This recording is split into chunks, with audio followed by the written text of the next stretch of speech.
Deltarune Chapter 3 picks up right where the last chapter left off. What happened again? Oh, yeah. So our protagonists are back in the Dark World, now inside of Kris's home.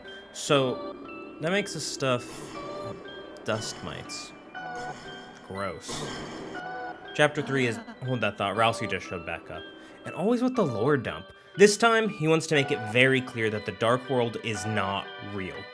Like, it is real, we're here, obviously, but it and all its denizens are also made up entirely of stuff from the regular world. So while the Lightworlders, like Kris and Susie, can cross over to the Dark World, Darkworlders cannot cross over to the Light World in the same way. They are instead reduced to the object that represents them in the Light World. Like a playing card, a laptop, or well, whatever Ralsei is. What is he?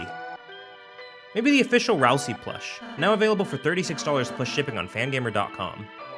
So that's a bit of a bummer, because the gang is like best friends now, and Susie really wants... Wait. What is that?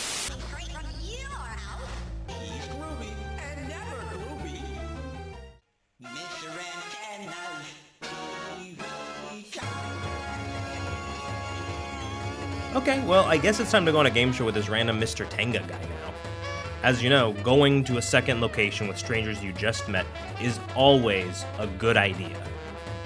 Anyways, the game show in question is actually pretty much just Zelda 1, I guess, but it's co-op, and there's quizzes and lancers there, and at the end we fight the final boss, the personified forces of nature, El Nino and La Nina. The latest powerful El Nino storm is hitting the west. Strong winds and dry hills means fires move at unrelenting speeds. El Nino Round 2 is packing a punch. Heavy rain, flooding, and high surf. Other than all that, they seem like a pretty nice couple.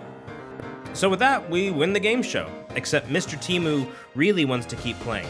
So he sends the gang to the green room while he sets up for the next round. And here we get to live it up like celebrities and do all the things A-listers do.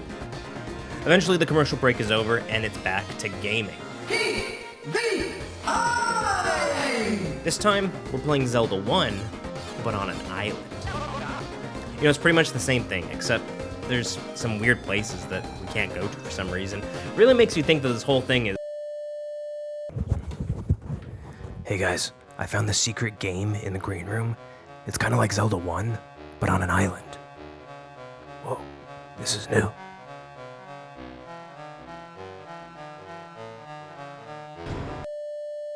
Anyways, after all that, we get to play Guitar Hero.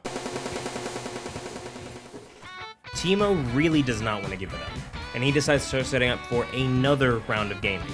The squad sneaks away in the meantime, and they find themselves at the Fountain of Darkness. Oh, and find Toriel too. I totally forgot about her. But before they make any progress, TV Tanaka stumbles upon the group, which is convenient since his game is ready. This time, it's just hell. And the gang is trapped, forced to play this terrible game endlessly. And really, it plays itself, so is it even gaming, actually? It's actually so boring that Kris decides to just turn off the TV. At this point, everyone has seen how bored of a boss the cable guy is, and the cast and crew decide to collectively start the proletariat revolution. The whole show is failing, the gang escapes, Mr. Tango is losing it, there's a million lancers now, dumpster diving, there's even a sneaking minigame. When the gang finally arrives to close the Dark Fountain, Ben 10 tries and fails to stop them. You know, it was unavoidable. I am a god-tier gamer after all. After defeating him, it's the usual heart-to-heart. Like everyone else, he just wants to be loved. He wants to stay relevant. And since Kris renounced being a gamer, couldn't be me by the way, they just don't use the TV so much anymore. And that broke Mr. TV's heart. So amends are made, and a promise that a loving home will be found for the TV in the real world. Things are looking up, and now... Oh my god, is he dead? The Roaring Knight confronts our heroes, the dreaded figure mentioned in hushed tones by previous antagonists. It tries to take Gachapon Toriel, but not if our heroes can help it. What the hell is that move? That's unfair. Okay, I dodged that. And they lose instantly. It's not my fault. It has nothing to do with my skill level. It's a scripted loss, okay? It's a scripted loss.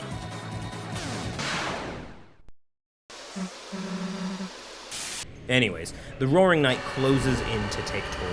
With every option looking futile, the end looms in sight. All hope is lost.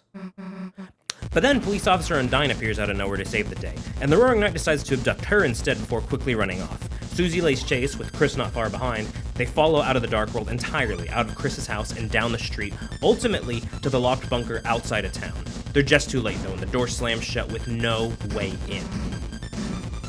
Unsure of what to do next, Susie admits defeat and slinks away. Except